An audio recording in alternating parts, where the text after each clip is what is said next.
That's the equivalent of 43,000 Americans being killed in one day.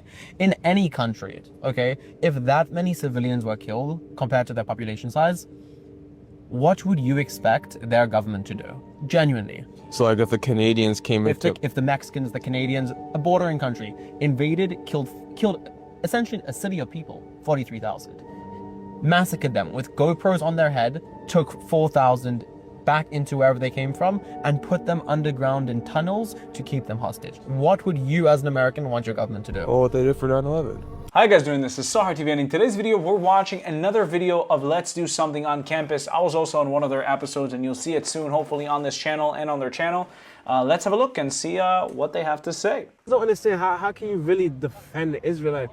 I feel like there's so many things, like actions that Netanyahu does that is just completely against international law. You can go on a TikTok or see a headline and you can see a baby being killed or a death toll of total amount of people. And those are objectively all bad things, right? Yeah. But there is nuance to those that people tend to ignore that are really important to establish. Like 67,000 Palestinians in total have been killed. 25,000 of those are Hamas terrorists. That puts the civilian to combatant ratio at between 1:1 to 1:2. That is the best civilian to combatant ratio in modern warfare history. If this was a genocide, it's a really, really failed one. The Gazan population has grown, not diminished, unlike any other genocide out there.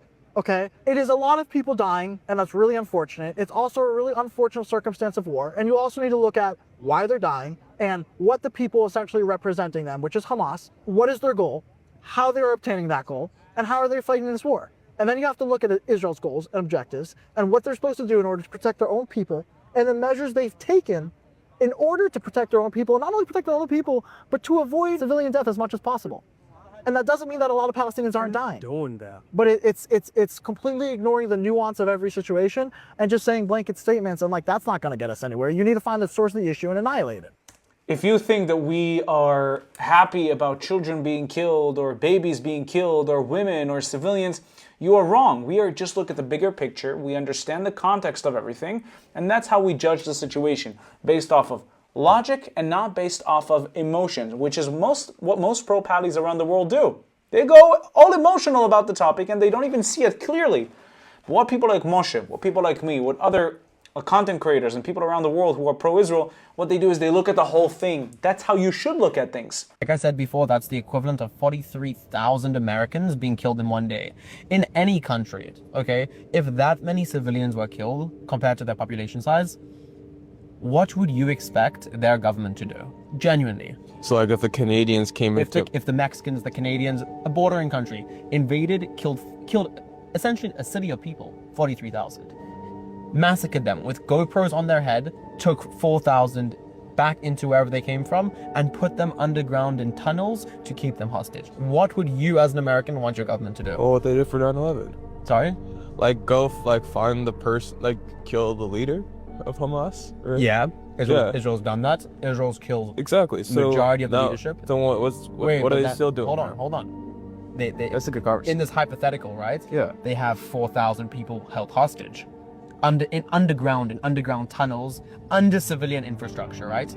There's schools, there's hospitals, there's universities like this. Underneath this university, there's a tunnel, and they're keeping 1,000 Americans hostage. Okay. What does America do? Well, what are their demands? What are their demands? Because there's a reason why they're hostages, they're not killed, right? There's no demand. Their demand is that we want to kill every single American. We want to kill them all. In the hypothetical, I mean, it's not a hypothetical, in the situation of Hamas taking Israeli hostages, they want to release as many convicted terrorists as possible from prisons so they can keep growing their organization and keep attacking, and it's just a non-ending loop.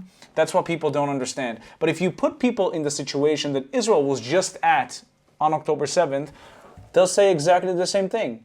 We will do everything in our power to bring back these hostages and to annihilate the group of people that did this. That's the funny thing. People don't put themselves in the shoes of Israel. But the moment you do, you'll get the same answer every single time. Unless you're a Hamas propagandist, Hamas spokesperson, whatever. Thank you so much for watching this video. I'll attach the Let's Do Something organization down below so you can watch them on Instagram. I think they have a YouTube channel. I don't know what it is yet. But thank you for spending some time with me. I'll see you in the next video. Bye-bye. If you'd like to watch more of my stuff, please check out my channel down below. If you like what you see, don't forget to subscribe to the YouTube channel and hit that notification button so you can be notified every time I upload new content. If you'd like to support me and the channel financially, you can do that using Buy Me Coffee or Patreon down in the links below. Also, we now have a Discord that you can join down in the link below. And now you can become a YouTube member and enjoy specific YouTube perks. Thank you for watching. I'll see you in the next video.